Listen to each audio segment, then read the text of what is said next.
the stability that you want in your finances, like that's not going to just suddenly appear because your circumstances change. Like getting comfortable with just kind of putting a process in place, instead of just like running as fast as I can. Now it's like, okay, I'm just going to go on a walk now and enjoy my life and still be working towards these goals that I have. You're no longer using your money simply to react to the things going on in life. Now you're actually using your money to craft the life that you want.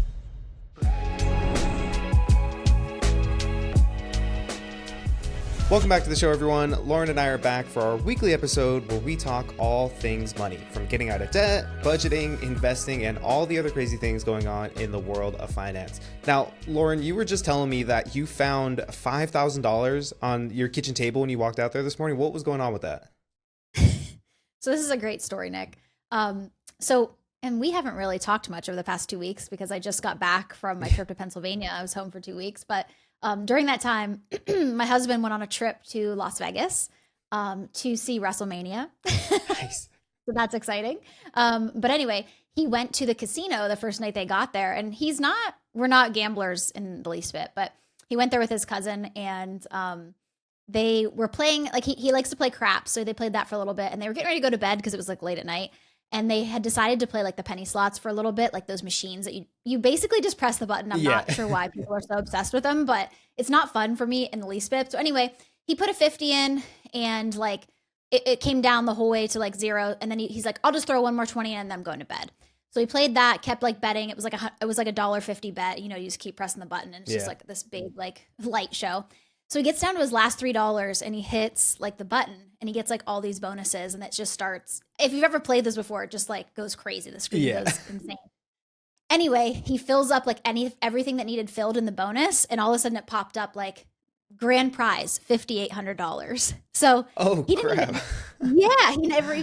he's never even won something like that before. So yeah, they were like, he like tried to cash out, and like the person came over and was like, no, you have to stay right here. I got to get you a tax form, like all this stuff. So yeah, they gave him the money. It was like literally like in those packs of money. I don't think I've ever had like that much cash just like chilling there before. So yeah, he brought that home. And now we're obviously gonna have to pay taxes on it, but yeah, he was going to put that in the bank account today. So I walked out to the kitchen this morning, and it was just sitting on the counter. But yeah. So Nick, what is new with you? I know, like I said, we haven't talked in like 2 weeks. I heard you just bought a house. Yeah. Last week, my wife and I closed on our first house, and it's, I think we've talked about it, but this has been like a 4-year journey that we've been on from like when we first like kind of both of us got out of debt, started saving up, and the goal was like we want to buy a house, and now it's finally gotten to the point where we closed on the house, keys in hand. Like we went there the other day for the first time, like with no agent, no one was with us. It was like we're walking into our house, and we opened it, and it was just it was a totally different feeling. We had been in there a handful of times for the different showings, and on the last day you do like your final walkthrough and everything. But just to like pull up just by ourselves and to open that door was just totally different feeling. But it was super exciting. So we're very stoked about it. Are you guys like renovating anything before you move in? Like how soon do you think you're gonna move in? Yeah, we thought things would. We were hopeful that our timeline would match up a little better, but we still have like 3 months left at our current lease for our apartment, and we closed on the place because they were very like, we thought it was a great deal, so we wanted to jump on it, and then they were very adamant about closing on a specific date. So we're like, all right, we don't want to miss out on it just because there's a little bit of overlap. So we're like, okay, it's kind of a silver lining because we're going to stay here at the apartment we're currently renting. And we wanted to do a handful of renovations, like new floors, paint, baseboards, like all that kind of stuff. One of the bathrooms we want to completely renovate. So that kind of gives us some time to do that while we stay in the apartment, which we still really enjoy this apartment, but we're super excited to move into that house. Probably in a couple months though. Yeah. Okay. Well, that's what we're going to do. We're moving next year, and we have like a little bit of overlap there because I hate when you have to like move in like one day. Now, when we moved to Chicago, we closed on our house, and then we drove 8 hours to Chicago with all of our stuff, dogs, and my mom, like it was crazy. So I don't ever recommend that ever again. Now, Eddie moved there a few months before me, but it was like the final move where we were selling our house and stuff. Yeah. So yeah, if you can have like a few months in between like buying your house and, moving into it, it's just such a better, you just so much less stress than like trying to move in like one weekend, Yeah, that's what we figured. We were like, you know what? It's not It's probably for the best because we didn't want to have to like move in and then trying to do the renovations while we're still trying to get settled and like we want to like completely do like all the flooring inside, and so like you just can't move everything in and then do all that, so I think it's good. And then it's just like kind of gives us the chance to like take our time as we get in there instead of like when we moved from California to Texas, it was very much like literally 2 weeks before because like my wife got a job offer and they're like, hey, we need you here in like a few weeks actually. So it was like we were booking like the pod thing to come and pick up all our stuff, and then that takes 2 weeks. So like we had to live with my parents for 2 weeks, and we didn't have any. We were living out of a backpack, so it was just super rushed. And so it's nice to be able to like take our time now. But yeah, it's been like a long journey, but like it's also crazy because I feel like I remember when we first started saving for it, and now it's like, wow, that 4 years went by so quick. Oh my gosh, I know. Now, will you be able to do like all the renovations yourself, or are you hiring somebody? I'd like to think I'm pretty handy, like I think so. My dad's a general contractor, so I was always helping him with stuff. So between me and my dad, I think we can do like most of the stuff. Of course, like, like we're gonna hire a plumber and like an electrician and stuff like that for the more complicated stuff. But I'm like, all right, for laying flooring and doing like baseboards and trim and tile work, I'm a little like nervous about. But I was like, you know what, like I might as well as try it. Like if I ever want to learn this stuff, I might as well as mess up on like my own place as opposed to like when the stakes are higher. Yeah. All right, but enough of the exciting news. Why don't we jump into the topic for today? So, Lauren, I feel like we are consistently talking about like getting your finances in order, whether that's budgeting, paying off debt, building up an emergency fund, or really just like taking control of your finances for the first time. But, I feel like it's important that we talk about like what comes after that. For people who feel like they're good with their money, like how do they start optimizing to get to that next level where they not only have control of their finances, but they're using what the knowledge and the skills that they've learned to actually take themselves to that next level with their money. Yeah, and I don't think this is something we talk about enough because I feel like there's a lot of money talk out there that is getting out of debt, paying your student loans, all those different things. But it's like, if you're already good with money, where do those people go? You know what I mean? So, but I think it's important first to like talk about what it means when we say good with money. So this could mean vastly different things for many people. I think for myself, what being good for money for myself means is like understanding where my money goes, having like a plan for my money. I think for me, and again, this is going to be different for every single person. Being debt free is something that means that I'm good with money. Just for my own personal goals, I think. Having those funds set up, we talk about that all the time, setting up your emergency fund, having all of your sinking funds there for things that are going to go wrong. And then of course, having your money going into retirement for future planning, of course. So I think that's really what being good with money means for me personally. Is anything different for you, Nick? What would you say? No, I would definitely agree with all that. I think the debt free part's a huge part of it for me too. Like, and not to say that if you're working your debt free plan that you can't still be good with your money. It's just have you been good with your money for long enough to where you're now seeing the payoff, But I would say in general for me, like being good with your money, like if someone were to ask you like, hey, where did your money go this month? You have an answer for that. And maybe you don't know it off the top of your head, but you're like, yeah, I can pull up a spreadsheet or a budgeting app and I can tell you where every single dollar went. Like you have a system for your money. Money doesn't ever just go into your bank account, whether that's from your job or whatever it is, and like you don't know what to do with it, right? Like you have a system in place and that system is taking you to whatever your next goal is. I would say like in general though, for me, that means like you're debt free, you have an emergency fund, like you've started to invest for retirement, even if that's just through like your job's 401k or something like that. But like to me, it's having that system in place for what you're doing with your money. Yeah. And I think there's probably some people out there that would argue with us and say that, you don't have to be debt free to be good with your money, because of course we both know people that make great money that also are not debt free, maybe have student loans, car payments, whatever. But I think for me, the biggest thing is if I were to lose my job tomorrow, I'm not really that stressed about it because I don't owe anything to anybody. Of course, rent or in our mortgage next year, we're going to owe those things, but I don't owe a car payment. I don't owe student loans. Credit card people are not going to be coming after me. I think that's the biggest thing. Like, that is why I personally want to be debt free. But I know there's going to be some people out there that would argue with us saying you're only good with money if you are debt free. But we're not saying that. We're just saying for us, this is the standard we're setting for ourselves. Yeah, I think that's a really good point. Like you can still be working your way through the debt payoff journey, especially if you said, you know what, I'm okay with sacrificing how long this journey is going to take me because I have other goals I want to meet along the way. It's more about that system in place with your money. And if that still, like, if you have a good system, you know where every single dollar is going, like, you know what you're doing with your money. If you're still working your debt payoff journey, like, I think that's still totally viable. In my mind, when I think I'm good with money, it's a few things. And one of those for me personally, and it sounds like for you personally, is being debt free. But yeah, like you said, it's different for everyone. And I think the big thing is like you have that system in place. Yeah.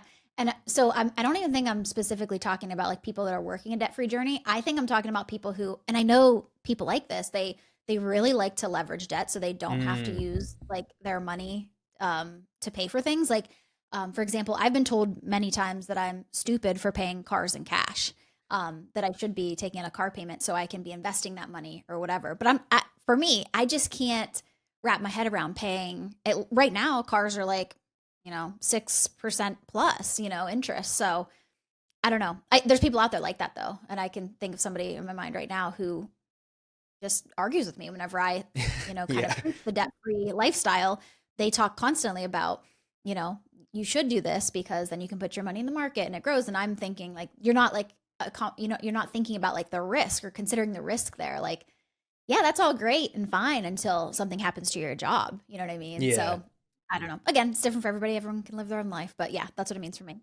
Yeah, it's almost like that conversation of like, do you pay off your house early or do you invest the extra? It's like a Yeah, similar conversation. Like, yeah, on yeah, paper, like it's going to tell you one thing on paper, right? You can work out the math, but that's also assuming like no added risk, which you really can't factor into an equation like that. Like there's no like risk variable where you could say like, here's how much risk we're going to have for the next X number of years. Yeah. right. And like you said, like, I think a big part of it is like like what being good with money is going to look different to different people, but like at the end of the day, like all of those people are going to be able to tell you they know what they're doing with their money. I think a big part of going from being good with your money to really, feeling like you're being great with your money is kind of the shift from being very intense, from intensity to intentionality. Like it requires a lot of intensity to get out of debt. Or to build up your emergency fund, but it's going to require a whole nother level where not only is it just intensity, but now it's also intentionality if you really want to start taking control of your money. But Lauren, what do you feel like the shift, like I said, the shift from intensity to intentionality, what do you feel like that looks like in real life? Like once someone gets past that kind of like hustle phase with their money, where now like, okay, I'm out of debt, I built up my emergency fund, like what does it actually look like to be intentional with your money as opposed to just being intense with it? So this makes me think of my debt-free journey. So my debt-free journey took me almost 3 years. So it was just like pedal to the metal Hmm. the whole time, super fast paced. Like any dollar that was coming in that was like extra, I was like throwing towards my debt, like really wanted it done. I think the biggest shift was like slowing down. So during that debt-free journey, I was just like go go go. My brain Hmm. was constantly just like focused on this debt payoff journey, and the job I was working back then paid me monthly. So I remember like the first of the month when I got paid, or the last of the month, whatever it was, I would plan out my next month and like pay my bills and pay my debt, and I was super excited about it, and like almost like couldn't wait until the next month so I could like do it again and just get Yeah. closer to that debt payoff journey. But then when that ended, it almost got a little weird for me because I was like, wait a second. What am I doing now? I really had to like slow down and think about what was next, which would be that intentionality piece. And Hmm. understanding that the next piece that I was looking for, which was, for me, I wanted to build up some, more of the emergency fund, build up some other of those sinking funds and start really hammering at my retirement because I was, behind on it. But those aren't quick fixes. That's not something Yeah. retirement is something I'm going to work on for the next 20 plus years. So for me, it was almost like getting comfortable with just kind of putting a process in place, instead of just like running as fast as I can. Now it's like, okay, I'm just going to go on a walk now and enjoy my life and Mm. still be working towards these goals that I have. So for me, it's just like, I guess the intensity to the intentionality is just like slowing down. Yeah, I think that's a really good point. And I was having a conversation with someone today, and this kind of topic of intensity and intentionality came up. And now I think a big part of making that shift is getting super clear, not on just like the goal, because a lot of people will say like, "Oh, my goal is to Yeah. like get out of debt or whatever," right? But like Yeah. beyond that goal, like what do you want your life to actually look like? How do you want to be able to live your life once you reach that goal? And so, for example, I Hmm. was talking to someone, and she was saying like, "Yeah, my goal is like I want to improve my credit and get out of debt." I'm like, cool, that's a great goal. What do you want to be able to like? Yeah. why do you want to get out of debt? Why do you want to build up your credit? What is that going to allow you to do in life? And like when we're talking about that intensity versus intentionality, it's going to take a lot of intensity to get out of debt. And as a Yeah. byproduct, your credit will improve. But then the intentionality is, all right, now that I'm out of debt, what things do I need to change in my approach in how I'm managing my finances to get to the way I want to live my life now that I am debt free? You know what I'm saying? Like that switch right there is going from, all right, now I've hit like these very tangible goals, and how does that Yeah. affect or influence how I'm now able to live my life? That's where the intentionality I think comes in. Oh yeah, and like you said, having that bigger picture than like, oh, I just want to pay off my credit cards and get out of debt. Like, yeah, my goal, my immediate goal for those, I didn't know how long it was going to take me specifically. I think I paid off my debt a little bit faster than I was supposed to because the Hmm. end piece of it was COVID. So I was able to pay it off like a little bit quicker because my student loan debt was not. It was zero Yeah. percent interest towards the end, which was like perfect. So helped me pay off my debt quicker. But I think for me, it was like that was my immediate goal. But after that, you're right. Like you have to think bigger than that because the next part of your journey is going to be that intentionality piece, and it's very slow, right? Like I've already Yeah. mentioned, it's a slow process. So for me, it was like, okay, I have these bigger goals now because I just paid off my debt. So like you said, getting super clear on what those goals would be. So yeah, that's what I sort of did at the end of my process there. Yeah, the first part was just like, just get out of debt. Like that was the Yeah. focus. And then it was like, oh, there's way more to life than just this. You know what I mean? And I'm not saying I regret my debt free journey. I think it was amazing. And I'm so glad that I did it quickly because now I'm like, I'm in my mid 30s and I'm just like, this is awesome. Like I'm enjoying life now. And like, it's only going to get better from here as I continue to, build my wealth. Yeah, 100%. And like that's always a conversation that I think is worth having with people is like this took, your debt-free journey took you however many years it took you, but like that time was still gonna pass. Yeah. And so now that you're on the other end of it, like yeah, it's a whole lot easier to think about it now that you're on the other end, but like that time was gonna pass either way. And did you want to look back and be like, yeah, I put in the work and now I'm here. Now I can only look forward, or do you want to like keep doing the same stuff that you're doing, and end up in you get 4 more years down the road and you're in the same spot kind of. But I think another piece to that intentionality of like, it's thinking about the life you want to live. What are the things you need to do to get there? And then I think it's also like a step beyond that as well, is kind of thinking about like the financial, I don't want to say like burdens, but like typically when people say like a tax burden, right? Like what are the financial burdens that are coming up in a few years down the road, 5 years, 10 years, 20 years down the road, and how can you start planning for those today? Like that's where I think that intentionality comes into play as well. And so like a few things, like okay, like maybe your car's running great right now, but like in like 4 or 5 years you're probably going to need another car. How can I start planning for that now so it doesn't drastically affect my finances down the road? Or like you want to save up for a home, or like maybe you're thinking of having kids, and like all right, that's also going to mean potentially sending them to college, right? Like those are things that you can start thinking about now, and that's where the intentionality actually plays out, because now you can see like all right, I know how to manage my money, and now I can use those skills to actually get me closer to those goals. And yeah, you just don't want to get to a place where like this big financial burden's coming up and you're not prepared for it, right? That tells me you weren't being very intentional with how you're managing things. Yeah, for sure. This just, I don't know why it just made me think of this whenever you were saying saving up for a car, because obviously that is like a long term saving goal that I think a lot of people kind of just like neglect. They're just like, Yeah. I'll just get a car payment and I'll figure it out. Or like, I'll figure it out when I get there. And then it's like, you don't have much time. But I was talking to my husband about this. He was saying that he really wants a, what are they called? A Raptor. Like, are you familiar with like Ford Oh, like a Raptors? truck, right? A Ford Raptor. Yes. Yeah. Yeah. Those are cool. He's like, I really want a truck, like as if we need one in Chicago. But he's like, I really want one of these trucks. He's like, I think that's like my ultimate goal. And I was like, let's do it. And he's like, I told him, I said, they're like 100K though. And he's like, all right, I'm gonna start saving now. So I was like, Yeah. okay, if that's what you want to do for the next 10 years or so, then go for it. But yeah, I think that's like you said, like we talked about intentionality, that's the word of the day. But that's really the key to like being good with your money. So what does that mean for me? That means I'm Yeah. going to plan out. I just bought my car in October. We did pay cash for it. I bought a new Honda CRV. I had a Honda Civic for 10 years, put 170,000 miles on it. So I use my cars well. My last car was a commuter car, so that's why I had so many miles on it. But I kind of passed that down to my family and then bought a new car. So that is something like I can slowly start saving for, chipping over the years. Yeah. But that's going to be part of my car for the next 15, 20 years, as long as those things run. But yeah, that's, now that, past debt-free journey to now, it's like I can see into the future so much more. And I'm actively setting money aside for that every month, not living paycheck to paycheck. I'm not going crazy now that I'm debt-free, going and buying all this stuff.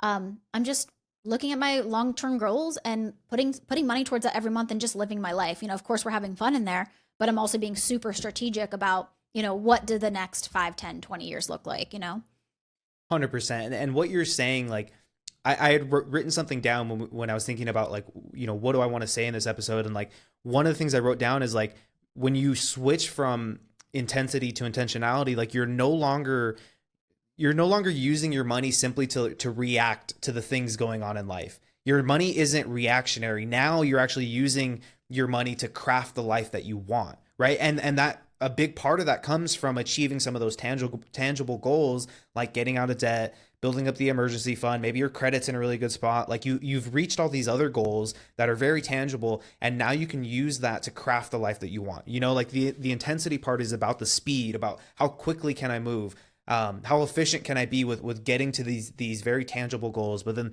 that intentionality is all going to be about like strategy and sustainability, like almost like you had said, like it goes from being a sprint now to a marathon, right? Like I need to be able, like if you're getting out of debt, you're like, all right, this may be like a 2-year sprint, which is a long time to sprint, right? But now you're looking at this marathon of like the next 20 to 30 years, right? And that what you're doing in that intentionality piece needs to be so, it needs to be able to work for that 20 to 30 years. Obviously there's going to be adjustments here and there, but like you need to be able to make this plan sustainable, so that way you're not, hitting a dead end, or you're not getting burnt out along the way. Yeah. Something you said made me think about this. So you mentioned like the intentionality is more of like the strategy. I think there's a lot of people, at least what I hear, and you can probably say the same, Nick, that maybe are doing okay, but they constantly say things like, in the future, when I get this bonus, like that'll take care of that. We'll be able to put more money aside at that point. We'll be able to pay off this when we get this like extra money, blah, blah, blah. And I just hate that mentality, because I'm like, okay, but you're in your life where you're at right now. I'm sure you've said that before. You know what I mean? Like, we're going to use this for that. But something always comes up, whether it's you need a new car or something, that money is going to go somewhere else. So I would stop counting on like a future occurrence that's going to, save you from some sort of financial event. I don't know. I think that's the biggest switch right there, was like, I'm not going to think into the future and be like, oh, well, I'll just worry about that when we get there, whenever we have money to do it. It's like, no, I'm going to start it now, because that's just going to be me rinse and repeating every single month. And I know by the time that I get there, I'm going to have that money, 100%. Like this, what's the word I'm looking for? The stability that you want in your finances, like that's not going to just suddenly appear because your circumstances change. Like the stability that you want comes from putting in the work, from creating a strategy, following a plan, actually learning how to take control of your finances, and then playing that out for months and then years in a row, to where now you've built up those skills and those habits, right? Yeah. All right, taking a quick break from today's episode, Lauren and I have some exciting news we'd like to share with you. If you're feeling stuck with your finances and don't know where to start, we have you covered with our one-on-one financial coaching. These are no strings attached coaching sessions that you can sign up for today. No ongoing commitment. You simply book a session whenever you need one. Each call is 90 minutes, and by the end of it, you'll have a clear budget to work with and a solid plan to start paying off your debt. Plus, we'll make sure you walk away with some awesome tools to keep you on track, including our budget dashboard and expense tracker, as well as our debt payoff optimizer. And the best part, you'll get to work with both of us on the call. Together, we'll help you develop the best possible strategy forward, answer your questions, and make sure you feel confident about managing your money. So if you're ready to get a handle on your budget and kickstart your financial journey forward, check out the link in the show notes to book your first session. We can't wait to get started with you. Now, back to the episode. And, just like we're talking about the difference between intensity and intentionality, I think it's also important to talk about the difference between between discipline and strategy, right? Like the discipline, that's what's going to get you out of debt because like, okay, you set a budget, you follow it for months, maybe years. And that discipline of staying consistent with it, that's what's going to help you get out of debt or build up your emergency fund or get good at consistently investing for retirement, right? But that discipline's only going to take you so far. Like discipline alone, I think discipline's a huge part of everyone's success journey, but that's not like the end of the story, right? Like it's not like, oh, I'm just disciplined and now I'm good, right? It's like, no, discipline also has to be paired with strategy moving forward to actually help you get to that next level. And so, Lauren, when you think of like your own financial journey, like where was the moment that you realized that like, if I'm just disciplined, it's not going to get me as far as if I pair that with also having a strategy for that discipline to work through, I guess. I think this first came into play whenever I started my debt-free journey because I had, I think I've said it on this podcast many times, but like I was just sort of in like a weird spot in my 20s, like just feeling sorry for myself because I wasn't making much money. I had my student loans, my car payment, and just kind of feeling weird. But then I was like, and then I think I've also said many times that like the reason I stepped into my debt-free journey is because I was going to buy a house with like ultimately no money, which was insane. But so I stepped into my debt-free journey, and that's whenever I did pair that discipline with a strategy to actually get out of debt.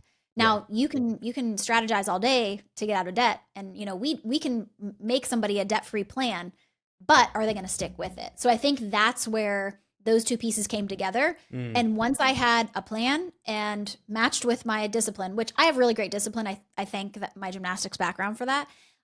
Those two things combined helps me pay off my debt in like 2.5 years because I had a plan to do so. And I also had the discipline to make it happen. This also, I think, happened for me once I was on the other side of my debt-free journey. Then I was more on like the strategy side of things because now, again, it's not like, I mean, it is super disciplined, but you can more automate things. You can send money into your retirement accounts like automatically without thinking about it.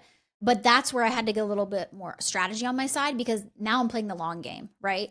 Now I'm debt-free. I want to grow my investment accounts. Like I need to, when I was done with my debt-free journey, I was 31. And I was like, I'm behind, I think I'm okay, but like, I was like, I'm behind on my investment account. So now I need to strategize to, play this more long-term game of my, long-term investing goals. So.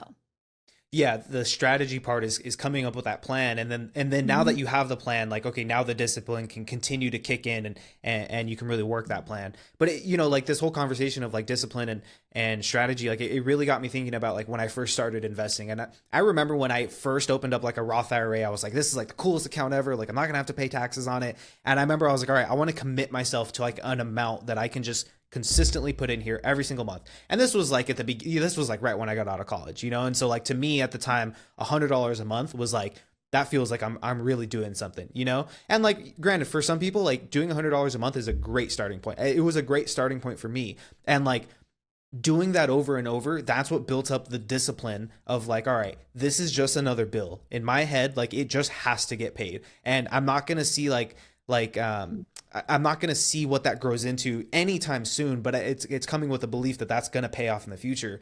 But as I started taking my finances more seriously, especially like thinking about the future retirement planning, it was like, all right, discipline of just let me just throw money in there is not going to get me exactly where I need to be. So like I had to pair that with a strategy of really figuring out, all right, what do I actually need for retirement? How can I break that into a specific number? And then I can work my way backwards into an exact amount that I need to be contributing, And so it kind of like, that's where the discipline met strategy in my mind. And that was like kind of one of the biggest examples I can think of, because it was like the discipline part of it was just sticking with it. And the strategy part is now like, okay, now I'm sticking with it, but now I actually feel like I know what I'm doing, Yeah. This is really funny. I don't know why I just thought of this. Well, it's because you're talking about a Roth IRA. So I think I've passed down some of my financial knowledge to my niece. She is in her like early 20s, just got out of college, has her first job and things like that. And I've obviously preached open a Roth IRA, put $50 a month into it if you can right now. She's saving for a wedding and stuff, so she's got money going elsewhere, but she's putting $50 a month into her Roth IRA. However, she's missing the strategy piece. I've told her many times, like, we need to get together and, invest that money, because I knew she was putting it in there, but I don't think she had it invested. So after I bothered her a few times, I was just with her when I was back home. and we got on her app and we actually did invest the money into the S&P 500. Finally, she had Nice. like $800. She had like $800 in there, and she's like, it's, like you say, it's only $800. And I was like, listen, if you're getting Yeah. this return on XYZ, like you're missing out on a lot of, money here. So, but yeah, that just made me think about it whenever you're talking about the Roth IRA and having a strategy because she has the discipline, but she was kind of lacking the strategy piece. Oh, 100%. And like full transparency, like I'm the youngest of all of my siblings, but obviously when I married my wife, she has younger sisters, and so now it was like, now I had sister-in-laws who are younger than me that like, they know I'm all about finances, and so when they asked me, I'm like, hey, let's open you up like a Roth IRA as soon as possible. Like they were working just like random jobs through college, and I'm like, hey, if you can put $50 or $100, like you said, like just enough to build up that discipline of just doing it consistently, even if it's not like a big part of your world, right? It's just money going in there.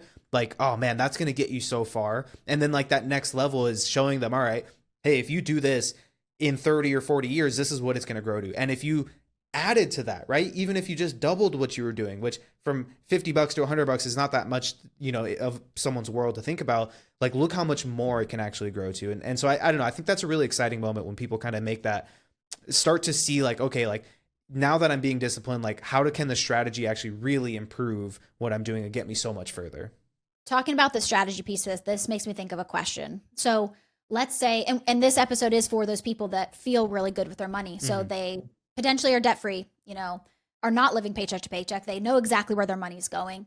They have their emergency fund set up. They have all their sinking funds set up. They are investing for retirement and going to, retire well at that. And so I think for those people, maybe the question is, let's say, and even for myself, sometimes I have this question. I have money left over, or whoever has money left over each month. What can they be doing with that money to, increase their financial situation or to continue to build their wealth? Yeah. What should they be doing at that point? Yeah, and I think this still goes back to like the first conversation we had. Like you got to be super clear about your goals and what those goals are going to achieve you in terms of like the life you want to live, right? And so you may have a series of goals, and I'm sure they're very tangible, right? Like I want to be able to purchase this thing or go on and have this experience. Like, okay, are you on pace with those goals? Would putting extra money towards those goals, like getting there sooner, is that actually going to benefit you? Like for example, if you'll need a new car in X number of years, saving that amount up sooner isn't going to help you because you're going to want to run your car to the end of its life, right? And so, kind of distinguishing, all right, here are some goals that like putting extra money towards is actually going to help, and here's some goals that they're not going to help. Okay, but let's just say like, like you said, you feel good with your money, you feel like you're on track with all of your financial goals, you've kind of assessed that. I always like to look at it like, how soon do I think I'm going to need this money? And then how can that influence where I decide to park it? Like kind of like the strategy with whether I'm going to save it or invest it. And I've always like fallen back on this rule of thumb for me, but it's like, if it's less than 5 years, like I'm probably going to keep it in cash. And if it's more than 5 years, I'm going to invest it in just inside of a taxable brokerage account, something like an S&P 500 ETF. And then the other part for me is if I don't know what I need it for, I'm probably going to invest it anyway, because I don't want to get a few years down the road and think, oh man, I should have invested it because look how much the market has grown in that short amount of time. But like, I think a second part of that, right? Like that's, I think still like, if you're like, yeah, but I don't know what I might need that money for, like you can never go wrong with like investing in skills that are going to increase your potential to earn a higher income or to provide more value or to like, I don't know, just other ways that are going to actually improve your life. Like I'm a big believer that like, if you have extra money to set aside, like you should invest that into improving yourself, and so that could mean like learning a new skill. It could mean like going from being a novice to a master in some skills that you might have learned in the past. But I think that money is going to be so much better spent learning how to one, increase your income potential, right? And then also like increasing your security in the sense that like, hey, if you were to be let go from your job, like what could you pivot to in the future? Like, is there some potential where you're like, I want to go down that road in the future? How can I start working towards that now with the skills that I need to learn? I don't know. Did that kind of answer your question a little bit? Yeah, and I think there's a few things, a few additional things that I was thinking kind of beyond like saving your money or investing your money. So there's a few things that it kind of came to mind here, and things that I have, well, just one of them I started doing, but I have a few ideas. So for me, I've started like giving more So Mm. I'm really big into like animal rescue. So I've allocated like money every single month that I can give to animal rescue. So I've tried to up that every year, tried to up my giving budget a little bit because I think I don't know, I'm not super woo woo, but like, when you give, like you receive. You know what I mean? Not Yeah. that I need to receive anything, but like I feel like if I make more money, then I can just give more money at that. You know what I mean? So that's a big part of, I don't know, I just love giving. I love being able to, like, my niece had a cheer competition in Florida, and so I sent my sister and my niece some money so they could enjoy their trip a little bit. I love being able to do that. Whether it's helping family out or helping the animal shelter out, whatever cause means a lot to you. I just feel like it adds like another piece to my Yeah. life. Now, 100%. does that build my wealth? No, but it builds like who I am, I guess, and who I want to be and the impact I want to have on this world. But I also think if we're talking more about like how to build wealth, and if you do have money to use for it, I guess, and again, I'm not doing these things, but this obviously these float a lot out there, but like you could potentially look into like rental real estate if you want to be a landlord. Hmm. I absolutely do not. So I actually have a friend who is like interested in rental real estate, but has decided to do those. It's like those. I think it's like I forget what they're called, but it's like you invest. Shoot, it's a syndication. Have you heard of those? Where you Mm. like invest a certain amount of money. I honestly don't know exactly know how they worked. I looked it up when she told me about it, but she's investing in something like that. It's like a bunch of investors go in, pay for this syndication or whatever, and then however that works. But that's a way to build wealth. And then like look into things like potentially like starting a business so that you can start creating that additional income to come in maybe when you're retired someday, or like investing a portion into a business, Yeah. something like that. But I think those are ways that you can like depending on how much money you have, maybe it's not a lot, maybe that's you can't go buy a business or a house, but like you could be putting money aside if you do want to, have a piece of rental real estate someday. But those are just some things I thought of. Is there anything else on that front that you think you could do with your money aside from just saving for things? Yeah, no, I think I'm glad you brought up that discussion because it's like it's taking the conversation from like the I don't want to say like abstract, but like more of like Yeah. the ideas behind it, and more into like, all right, tactically, like what could you actually be doing? And I'm really glad you brought up like the real estate investing because like my wife and I, like, we bought this home with the intention that like, look, this doesn't check off every single box for us. This is our first home, and we know it's not going to, in any case, it's never going to be like, you're never going to buy your dream home right away. But we also knew, all right, we're getting this for a really good deal. It's in an area that we really believe is going to continue to grow. And so, okay, can we, and it sounds so like, you can almost say it sounds so privileged to say it like this, but like, can we suck it up and live here for, a few years? This is going to be a good area for us. And then down the Yeah. road, we'll get into a better home that like checks off more of those boxes for us with the intention that this can turn into a rental property. So Yeah. that's definitely something that I love. Just like, I love that that's kind of the route that we're taking with the way we started our home buying journey. But I think aside from the real estate investing, I'm really glad that you brought up like investing in businesses. Like I think, in my mind, like in terms of like generating wealth, like really starting to skyrocket your wealth, like to me it's like, all right, love the base level is like, can you be invested in traditional assets like S&P 5, like are you actually investing into the stock market? And then the next level that I think is a little bit more complexity and potentially higher return is going to be real estate investing, right? It's also going to come with a whole lot more hassle factor. And so I think as you kind of get up these rungs on the ladder, you're going to have more hassle factor for sure. But real estate investing, right? Like if you do it right, it's all about the deal that you get. Like it can be super lucrative. And then I would say beyond that as well is like investing in businesses, like you had said. And so whether that's like almost being like an angel investor into a business Yeah. or investing into starting your own business. Like there's a lot of people who work like traditional 9 to 5s and they're like, what do I do with my free time? It's like, well, I've always had these ideas. Like, can I actually start fleshing them out a little bit? I have extra cash. Can I start to understand like, how could this go from just being an idea in my head to being something that can actually generate more money? And honestly, like that's how a lot of people start businesses, like they start it from a place of being in a good financial position, and they invest the time into learning the skills, and then they down the road kind of take that risk into jumping into it fully. But yeah, I think those are a lot of really solid ways that you can go from like, okay, I have extra money, and beyond just putting this into my savings account, what can I actually be doing with it? Nick, in addition to like, the real estate, the businesses, the giving that I talked about, and just like traditional, like, investing, I think, a fun sort of option for this is to also make sure that you're using your money for some fun and to live your life a Hmm. little bit.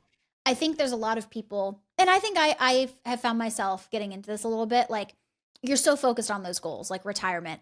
Retirement's not coming for a while, so we need to be able to live between those Mhm. years.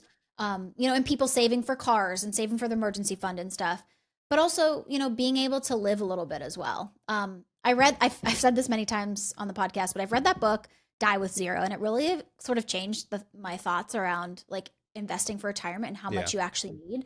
Because the point of the book was like, what you can do right now in your 20s and 30s, like you're not going to be able to do in your 70s, 80s, and 90s. You know what I mean? Yeah. So use some of that money right now for the experiences of life because you might not be able to do those later on. So I think that's an important piece too. Like knowing like your numbers for retirement, like, are you going to hit those? Cool. Do you have extra money? Can you take an extra vacation or, take your spouse and kids and go somewhere? You know what I mean? Like be able to live your life a little bit too, because I think especially people that are really good with money, we do have a hard time, I think, having fun with it sometimes. So I think that is another piece to it as well. Like take a look. Is everybody in your household happy? Like, do they have everything they need? Like, can you take an extra trip or something? Or, surprise somebody with something. I think that can go a long way as well. 100%. And I think a similar conversation too is like the flip side of that, like dying with zero in terms of your own money, but like parents out there who are like, Mhm. I always hear like when I'm talking to people about like, all right, why do you want to improve your finances? They're like, I want to be able to leave something to my kids, like when I Yeah. pass. And it's like, Yeah. you don't have to think, about leaving something to your kids only so far down the road when your kids are already adults. It's like, you can also leave something to them a little bit sooner when it's actually going to help propel them into the future a little bit too. And I think it kind of fits along the lines of like that idea of dying with zero. Yeah, Nick. So I think we need to focus less on leaving a financial gift for our kids and maybe focus on leaving them a financial, education, Hmm. knowledge, so that just continues to pass down. And then we don't have to worry about leaving, our kids a gift of money because they're already building it on their own. Yeah. And I think this, kind of, we've talked a lot today about different strategies and, what being good with your money means and how to really get you to that next level. But I think a big piece of this is the retirement piece. I know, Hmm. especially for me, you know, that was a big piece for me. Like, how do I go from like good to great? And for me, that was how do I build my retirement so that I can retire early? I've said this before. I'm not a corporate girly. I really don't want to work forever. So, how can I do this in a way that allows me to live my life, but have enough money to sustain me for the rest of my life? So, Yeah, and it's funny. I feel like I'm the opposite. I'm like I want to continue. Like my dad's the same way. He's like I want to. He is 72 years old right now, and there's no end in sight. If you saw the amount of hours you put in, you'd think he was like 52. But but the goal is still the same. Like I still want to have such a good retirement that at that point work is optional. And yeah, I think when people have that conversation with themselves in their head of like how do I go from good to great, a lot of it is revolving around their retirement, especially like when can I become work optional? yeah, That's I think the bigger part right there. Work optional to where I'm working because I want to, not because I need to.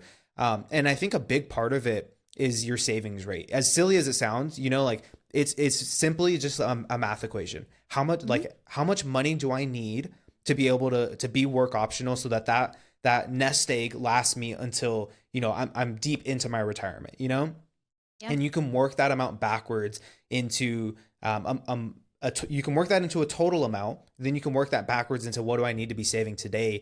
But all of that's going to revolve around your savings rate. And I think a lot of people have heard the traditional like you need to be investing 15% for retirement. That yeah, is like the standard because that expects that you're going to work like 35, that expects you're going to work from like 25 to 65. And if you put away 15%, you're going to have enough to retire for the next 30 years once you hit that 65 years old. But if you want to be able to retire sooner, well, now we have to increase that 15% to at least 20%, 20 to 25%. That's going to get you there so much sooner. And I think, like we had talked about the discipline, that's the discipline. Can I save 20 to 25% of my income?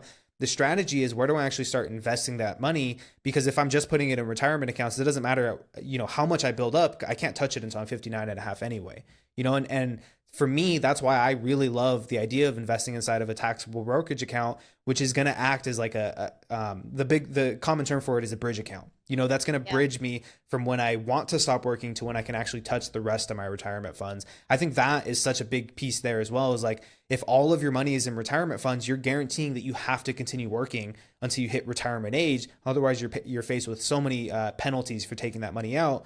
Like the strategy has to come into where, all right, I know I'm going to have enough if I leave this money invested into the retirement accounts. So what do I need to be investing outside of retirement so that I can actually retire early and have years of where I'm work optional, you know?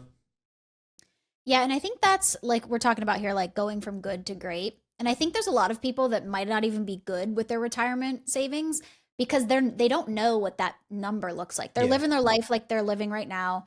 Maybe they're overspending, maybe they are just living outside their means, and they suddenly think like when they get to retirement, like it's all going to be okay. But if they actually did the math on what that looks like, they're probably going to be pretty, upset that they're not saving as Yeah. much as they would to be able to live that same life. I actually worry about that for quite a few people because I'm like, you're living a lot like right now, but what do those retirement accounts look like, and are you setting yourself up for Yeah. success in the future? For me personally, like I don't know, I've always had this sort of number in my head. I've calculated it before, but my goal is like 2.5 million for just myself. Obviously I have a husband, so like that'll be extra, and we'll have more money from there. But I've always said like I'd love to retire with 2.5 million because that should sustain me on like 100,000 per year for 25 years or whatever the math equation is. So that's what my ultimate goal is as far as retirement goes. So what I've done is you do the math. You can get on the investment calculators. There's a million out there, and I've just sort of played around with okay, if I Exactly. Yeah. invest this amount per month, how long is it going to take me to get to 2.5 million? And then I just keep doing those calculations and making it sooner and sooner so I can be done working. But that's my sort of goal. But I don't think a lot of people even know what their number looks like. So how do people get a number to kind of work backwards from? Yeah, I mean, I went down the rabbit hole a few months.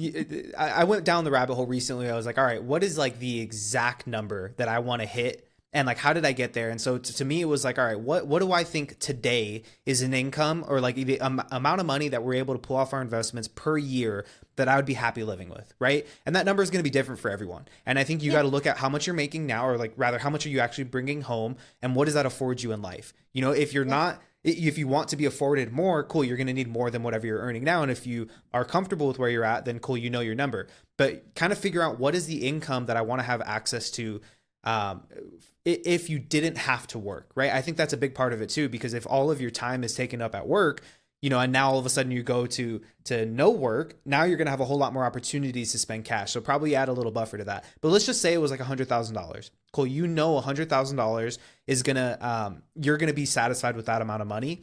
The step that I did was I said, all right, here's my age today. Here's the age that I would like to retire at. Yeah. What is $100,000 going to look like in, let's just say it's 30 years with inflation? What do I need in 30 years to be equivalent to $100,000 today? Because that math is going to work out the same way. It's going to work both ways, right? $100,000 today, if I just add that inflation rate over 30 years, I should know what that number is. Then I can take that amount, and I don't know the exact math. I want to say it was like $250,000. So $100,000 today in 30 years will be equivalent to $250,000. Now I can multiply that number by it's called the rule of 25. You can multiply that by 25, and that's going to allow you to take 4% off of it every year.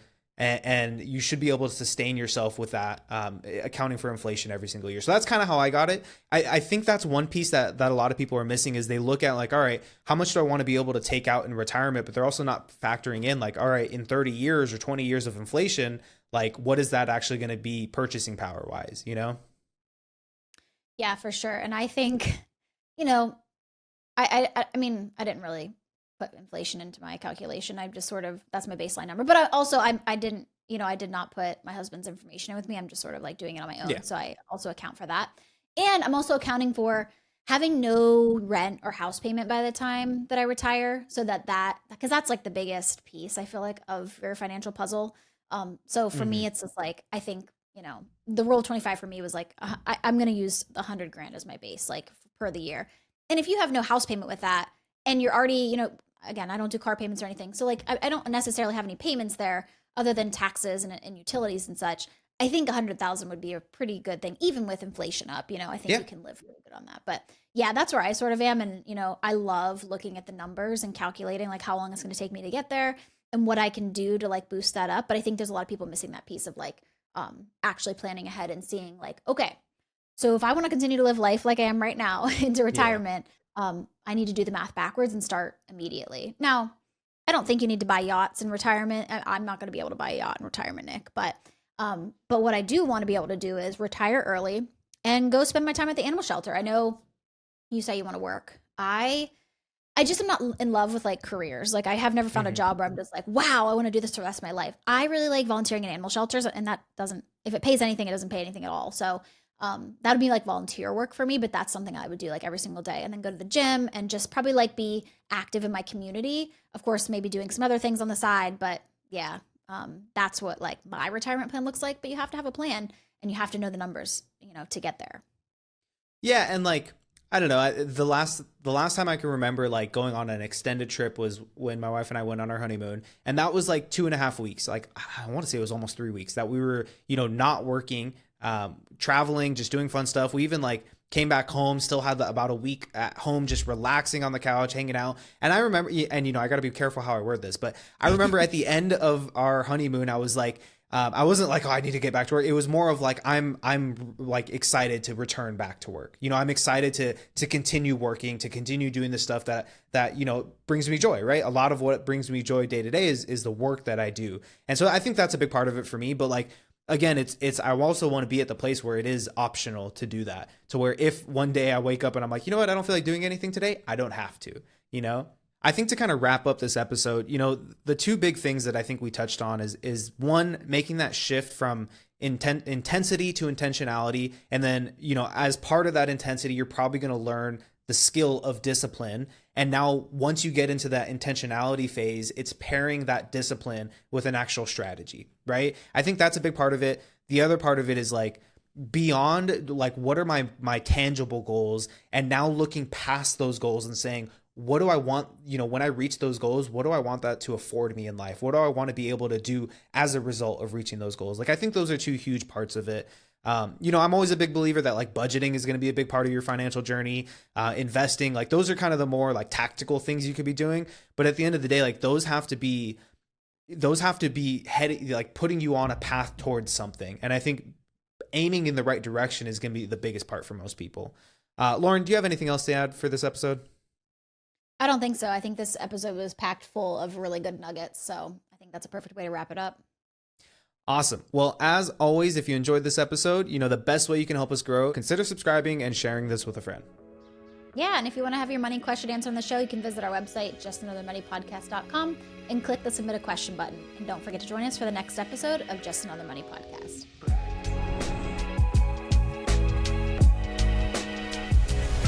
The information, opinions, and recommendations provided on this podcast are for entertainment purposes only and do not constitute professional financial advice. Any financial decisions you make based on the content of this podcast are your responsibility. We strongly recommend consulting with a licensed financial advisor or other qualified professional before making any significant financial decisions. By listening to this podcast, you acknowledge that we are not liable for any financial outcomes.